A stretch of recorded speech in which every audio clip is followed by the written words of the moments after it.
Good afternoon. Last week, in the immediate aftermath of the incursion by China's high-altitude balloon, our military, through the North American Aerospace Defense Command, so-called NORAD, closely scrutinized our airspace, including enhancing our radar to pick up more slow-moving objects above our country, around the world. In doing so, they tracked 3 unidentified objects, one in Alaska, Canada, and over Lake Huron in the Midwest. They acted in accordance with established parameters for determining how to deal with unidentified aerial objects in U.S. airspace. At their recommendation, I gave the order to take down these 3 objects due to hazards to civilian commercial air traffic and because we could not rule out the surveillance risk of sensitive facilities. We acted in consultation with the Canadian government. I spoke personally with Prime Minister Trudeau from Canada on Saturday. And just as critically, we acted out of an abundance of caution and had an opportunity that allowed us to take down these objects safely. Our military and the Canadian military are seeking to recover the debris so we can learn more about these 3 objects. Our intelligence community is still assessing all 3 incidences.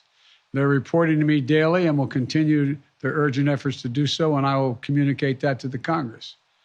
We don't yet know exactly what these 3 objects were, but nothing right now suggests they were related to China's spy balloon program or that they were surveillance vehicles from any other country. The intelligence community's current assessment is that these 3 objects were most likely balloons tied to private companies, recreation or research institutions studying weather or conducting other scientific research. When I came into office, I instructed our intelligence community to take a broad look at the phenomenon of unidentified aerial objects. We know that a range of entities, including countries, companies, and research organizations, operate objects at altitudes for purposes that are not nefarious, including legitimate scientific research. I want to be clear.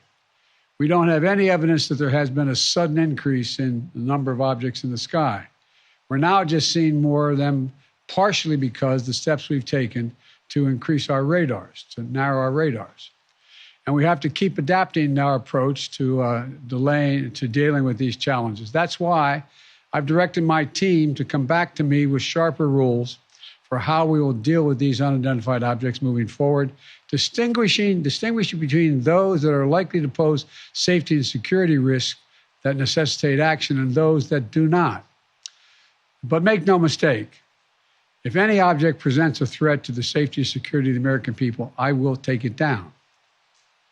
I'll be sharing with Congress these classified policy parameters when they're completed, and they'll remain classified so we don't give our roadmap to our enemies to try to evade our defenses. Going forward, these parameters will guide what actions we'll take while responding to unmanned and unidentified aerial objects. We're going to keep adapting them as the challenges evolve, if it evolves. In addition, I've directed my national security advisor to lead a government-wide effort to make sure we are positioned to deal safely and effectively with the objects in our airspace. First, we will establish a better inventory of unmanned airborne objects in space above the United States airspace and make sure that inventory is accessible and up to date. Second, we'll implement further measures to improve our capacity to detect unmanned objects in our airspace. Third, we'll update the rules and regulations for launching and maintaining unmanned objects in the skies above the United States of America. And fourth, my Secretary of State will lead an effort to help establish common global norms in this largely unregulated space. These steps will lead to safer and more secure skies for our air travelers, our military, our scientists, and for people on the ground as well. That's my job as your President, Commander-in-Chief. As the events of the previous days have shown, we'll always act to protect the interest of the American people and the security of the American people. Since I came to office, we've developed the ability to identify, track, and study high-altitude surveillance balloons connected with the Chinese military. When one of these high-altitude surveillance balloons entered our airspace over the continental United States earlier in the month, I gave the order to shoot it down as soon as it would be safe to do so. The military advised against shooting it down over land because of the sheer size of it.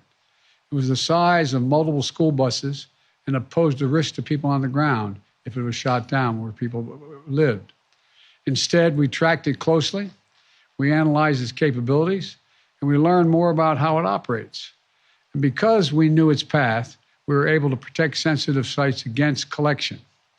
We waited until it was safely over water, which would not only protect civilians, but also enable us to recover substantial components for further analytics. And then we shot it down, sending a clear message. The violation of our sovereignty is unacceptable. We'll act to protect our country, and we did. Now, this past Friday, we put restrictions on 6 firms that directly support the People's Republic Liberation Army, the People's Liberation Army aerospace program that includes airships and balloons, denying them access to U.S. technology. We briefed our diplomatic partners and our allies around the world, and we know about China's program and where their balloons have flown. Some of them have also raised their concerns directly with China. Our exports have lifted components of the Chinese balloon's payload off the ocean floor. We're analyzing them as I speak, and what we learn will strengthen our capabilities. Now, we'll also continue to engage with China, as we have throughout the past 2 weeks. As I've said since the beginning of my administration, we seek competition, not conflict with China. We're not looking for a new Cold War, but I make no apologies, and we will compete. And we'll responsibly manage that competition so that it doesn't veer into conflict. This episode underscores the importance of maintaining open lines of communication between our diplomats and our military professionals. Our diplomats will be engaging further, and I will remain in communication with President Xi.